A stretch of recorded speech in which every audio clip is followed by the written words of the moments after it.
할렐루야. 오늘은 욥기 21장 23절부터 26절의 말씀을 가지고 행복을 맛보라 라고 하는 제목으로 말씀을 증거하겠습니다. 성경 봉독합니다. 욥기 21장 23절.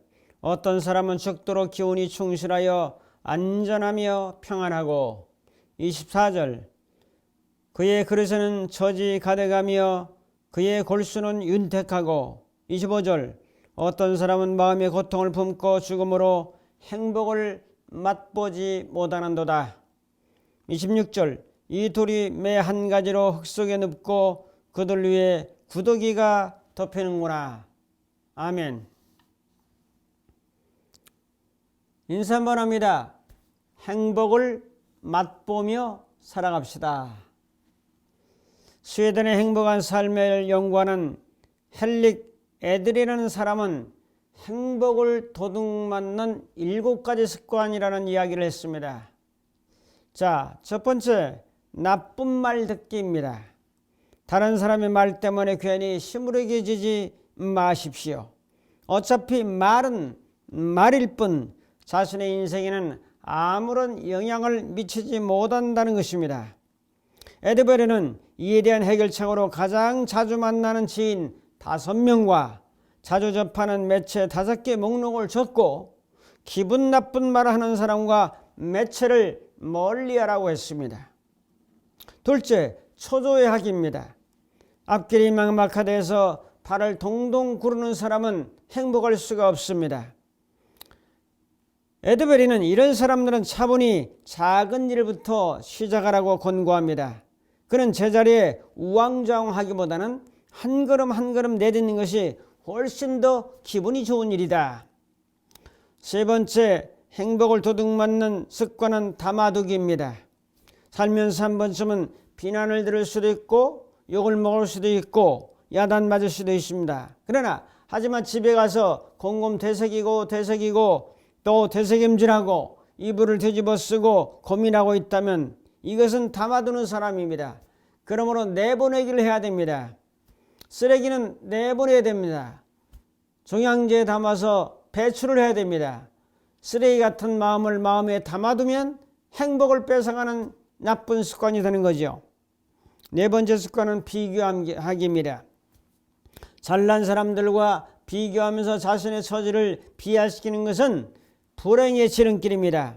에드베리는 이에 대한 해법으로 돌이켜보기를 제시합니다. 그동안 내가 헤쳐온 고난의 길을 한번 돌아다보고 느꼈던 성취감을 한번 되새겨보고 앞으로 나갈 수 있는 힘을 얻는 근거를 삼아보는 겁니다. 5번째가 잘못된 습관은 들볶기입니다.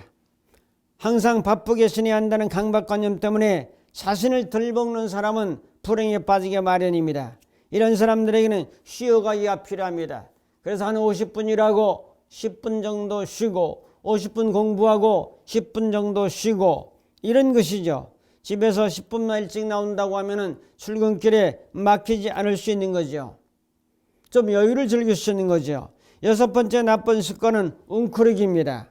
제가 웅크리고 있다면 얼마나 보기가 흉하겠습니까? 여러분의 마음을 웅크리고 있다면 그것도 불행의 지름길이 되겠죠. 편안한 일상에 묻혀 새로운 시도를 피하는 습관은 결국 권태와 불행을 가져옵니다. 이런 습관이 있다면 도전 정신을 키워야 됩니다. 웅크리지 말고 거창한 일이 아니라 작은 일이라도 도전하고 모험하고 도전하는 이런 자세가 필요하죠. 새로운 음악을 듣는다든지 새 책을 본다든지 새로운 것들을 먹는다든지 새로운 사람들을 만난다든지 새로운 도전이 필요하죠. 웅크리고 있으면 행복하지 않습니다. 마지막 7번째는 걱정사서하기입니다.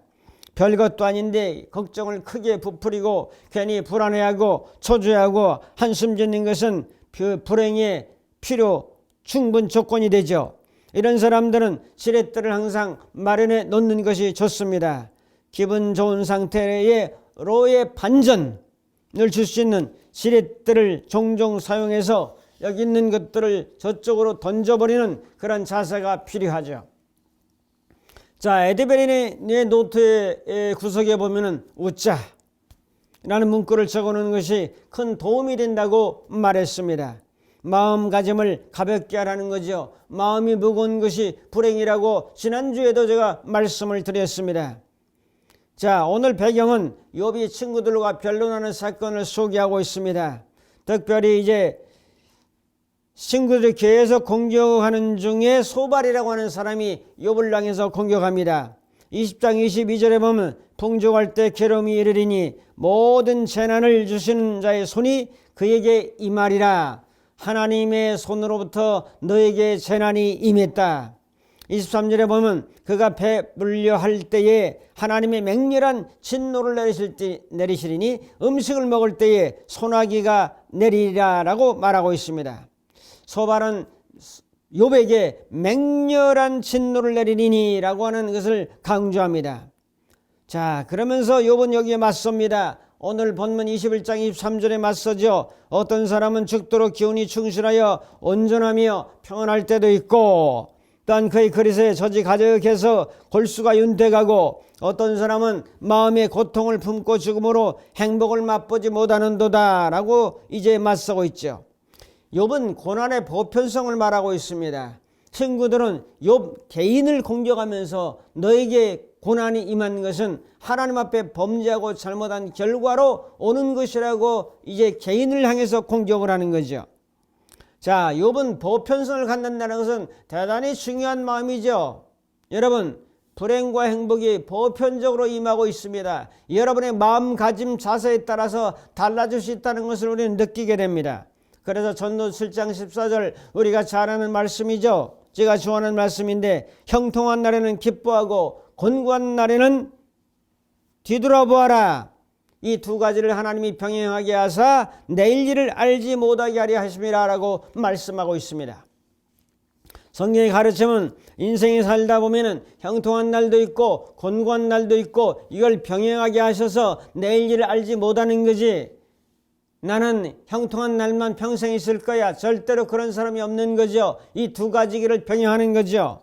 자, 행복한 사람들의 특징은 뭡니까? 유전적인 것이 50%라고 제가 계속 강조합니다. 그러나 그 다음에 나머지는 자신의 경험, 학습의 결과물입니다. 내가 무엇을 경험했는가, 무엇을 보았는가, 무엇을 들었는가에 따라서 내 인생관이 달라지고 가치관이 달라지면서 이 50%는 내가 조정할 수 있다는 거죠. 여러분, 50%는 대단히 많은 겁니다. 침팬지와 사람은 생물학적으로 2%밖에 다르지 않다고 늘 강조합니다. 여러분, 그러므로 이 50%를 어떻게 경험하고 결단하고 어떤 선택하고 학습할 것인가 하는 것에 따라서 내 인생의 행복도도 좌우된다고 하는 사실을 다시 한번 깊이 깨달아야 될 것입니다.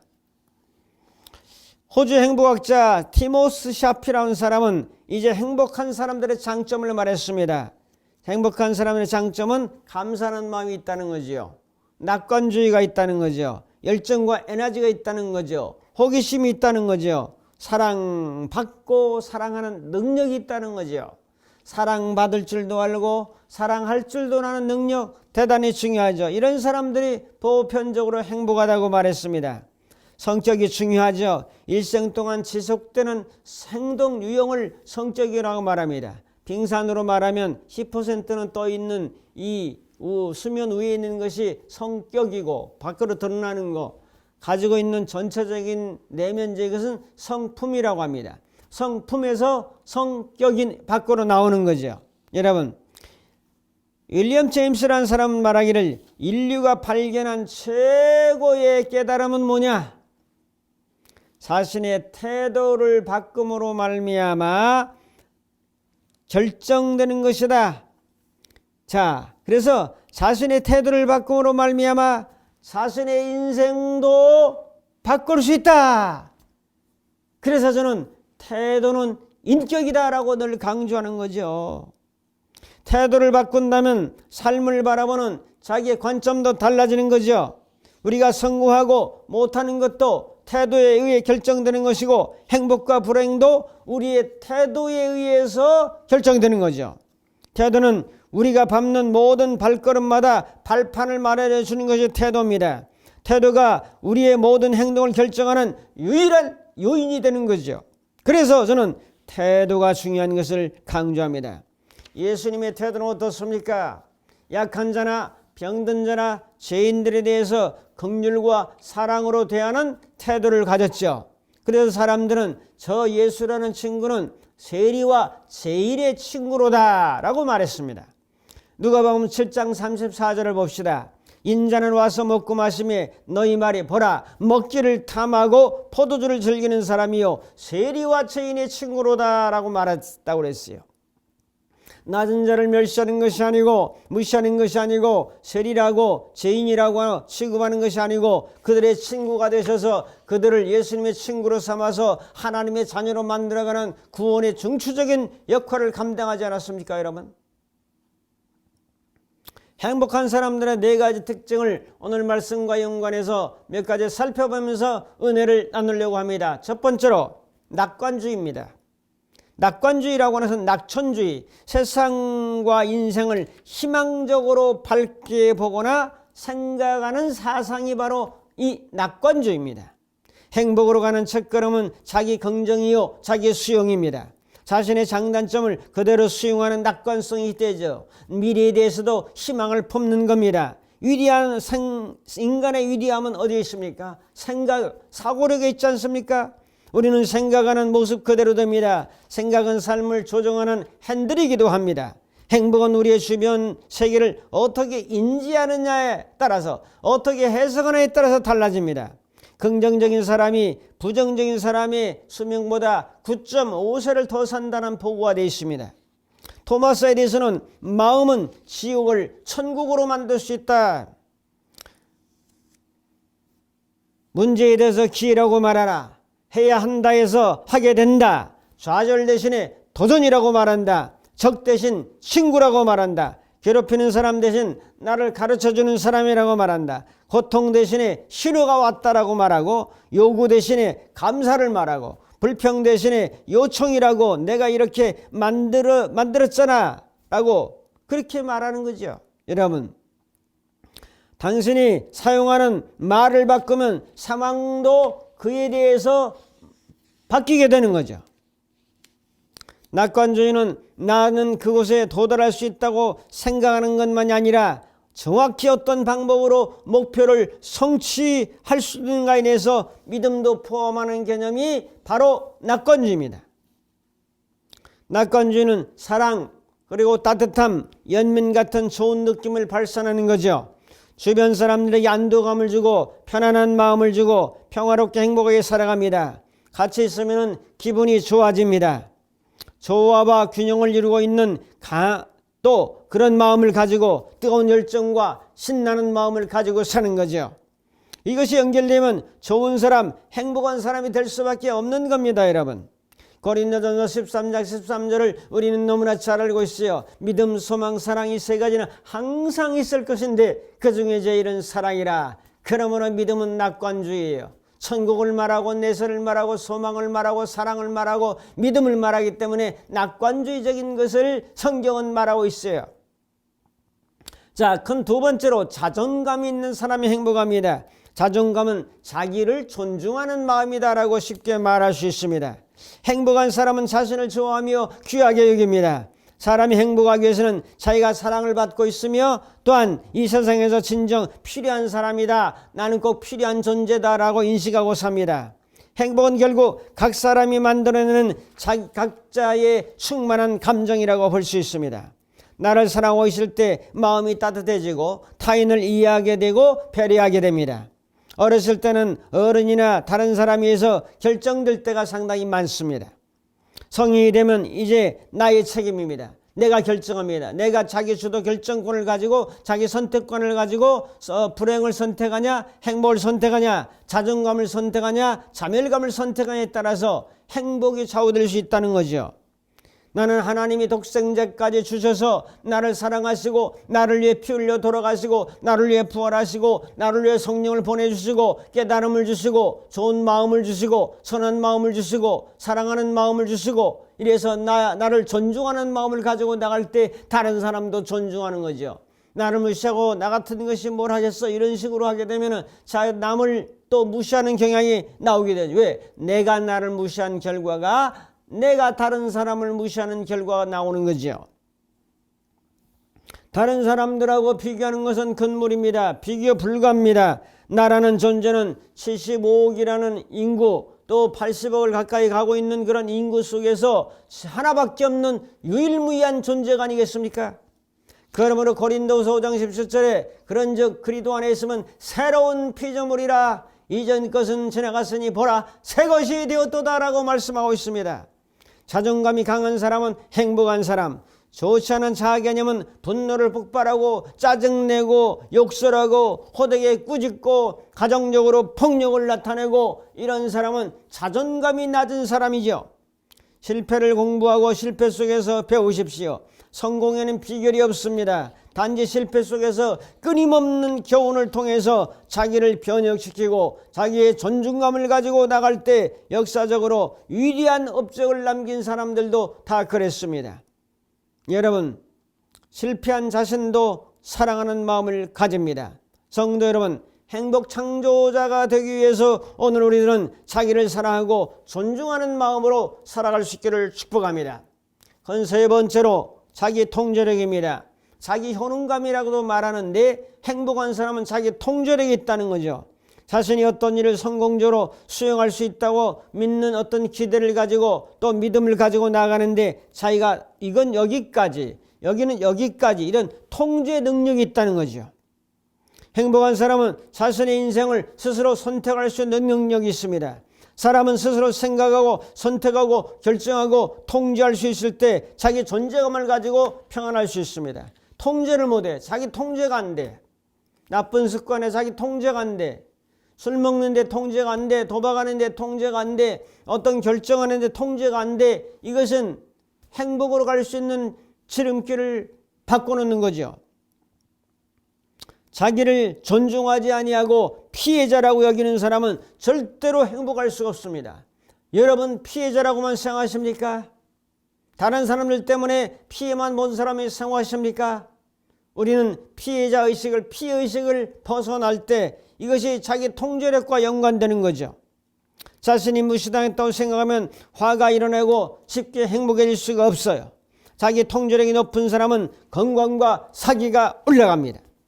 아무것도 안 하는 사람, 시간의 계획을 세우지 않는 사람들은 불만이 많습니다. 아무것도 안 하는 사람은 아무것도 안 하면서도 불만이 많아요. 무엇인가 하고 도전하고 진취적이고 자기 통제력을 가지고 딱 여기까지다 라고 하는 이런 어떤 선들을 분명히 하면서 나가는 자기 통제력이 있는 사람들이 더 행복하다고 하는 사실을 우리는 깨달아 볼 수 있습니다. 자기 통제력이 저절로 생기는 사람은 없습니다. 후천적인 행동의 반복의 결과로 이 통제력이 생기는 거죠. 결단성, 집중력, 성실한 태도. 통제력을 키우는 방법은 모델을 설정해야 돼요. 그리고 치어리더를 곁에 둡니다. 야구장이나 이런 데가 여자들 일어나서 춤추고 막 하는 거 있죠. 그 치어리더라고 하는데 나를 지지해주고 격려해주고 야, 너 정말 잘한다. 잘할 수 있다. 격려해주는 사람이 옆에 있으면 신이 나는 거죠.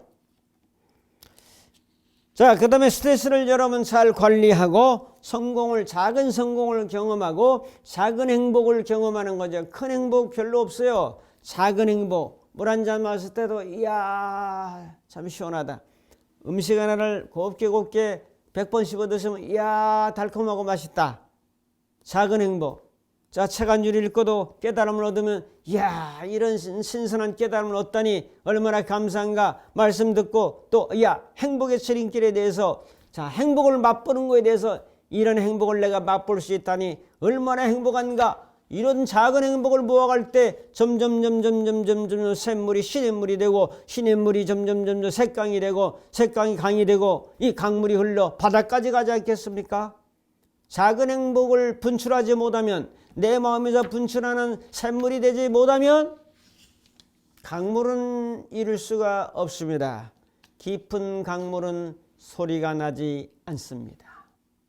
여러분 깊은 강물이 되어서 유유히 고요하게 조용히 모든 신의를 품고 저 바다를 향해서 나가는 행복의 주인공들이 다 되시기를 축복합니다. 네 번째로 외향성입니다. 외향적인 사람.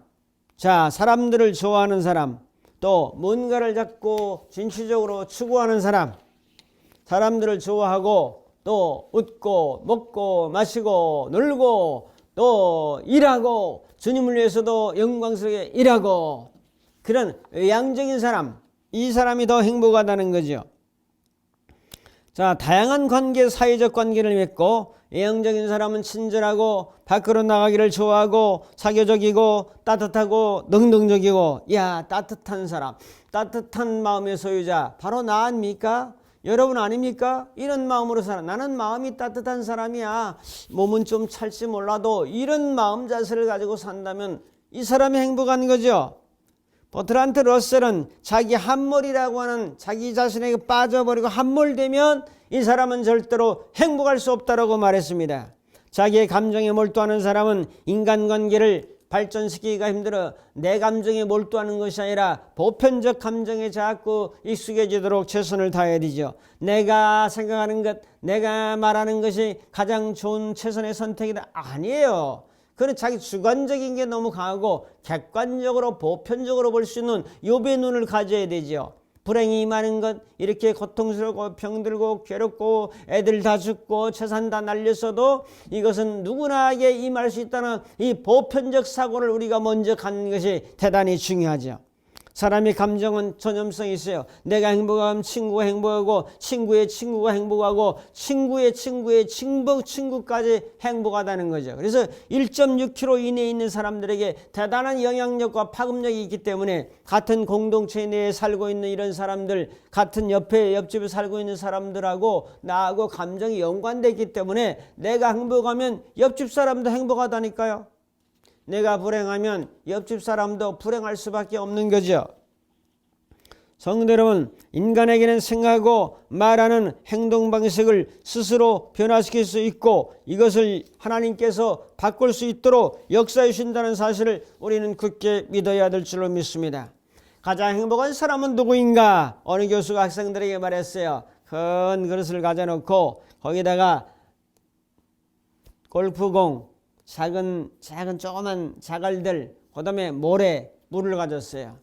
여러분, 어떤 순서로 놓아야 많이 담을 수 있을까요? 자, 골프공을 넣고 자갈을 넣고 모래를 넣고 물을 넣고 다 담았어요. 골프공은 뭐냐? 가장 중요한 거예요. 가정, 건강, 친구들, 자녀, 이런 게 골프공이에요. 그 다음에 조그만 돌들은 직업, 가정, 또한 자동차, 뭐 이런 것들이에요. 자, 모래는 구질구질한 아주 작은 것들, 물도 마찬가지고. 그래서 중요한 것은 뭐냐면 모래를 먼저 선택하지 말고 구질구질 자질구리한 이런 쓰레기 감정, 뭐 누가 날 비난했다 이런 게 여기에 연연하지 말고 이 테니스공 아니면 이 골프공 같은 이것이 중요하다는 거죠. 우선순위를 챙기라는 거죠. 큰 중요한 것부터 먼저 하라는 거죠. 그래야 다 담을 수 있는 거죠. 모래를 먼저 담으면 절대로 자갈이나 또한 골프공을 담을 수 없다는 거죠.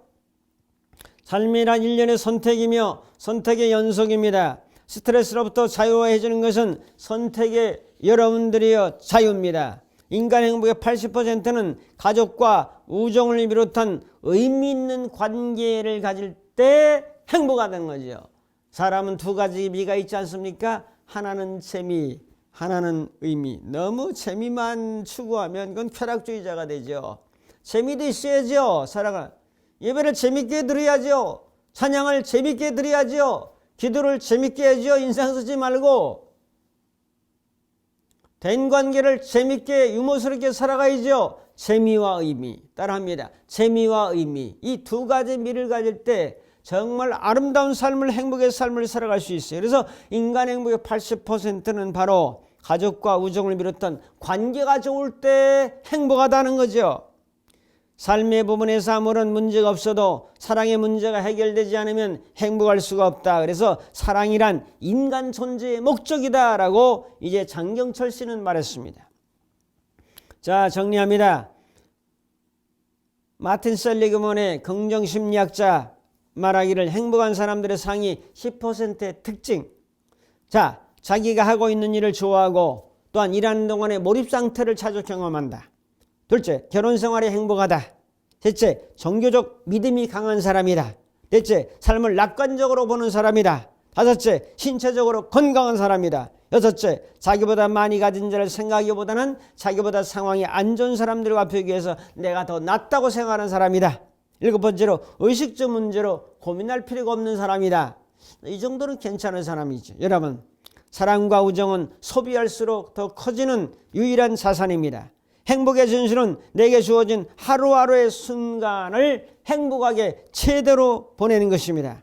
행복하기 위해서 어떻게 관리해야 됩니까? 건강관리, 시간관리, 재물관리, 관계관리, 인맥관리, 영성관리, 환경관리, 다 관리 아니에요? 관리를 잘하는 사람이 행복한데 내 마음을 잘 관리하자. 그래서 욥의 친구들로부터 공격을 받은 이 욥은 보편적인 그런 마음을 가지고 대응했죠.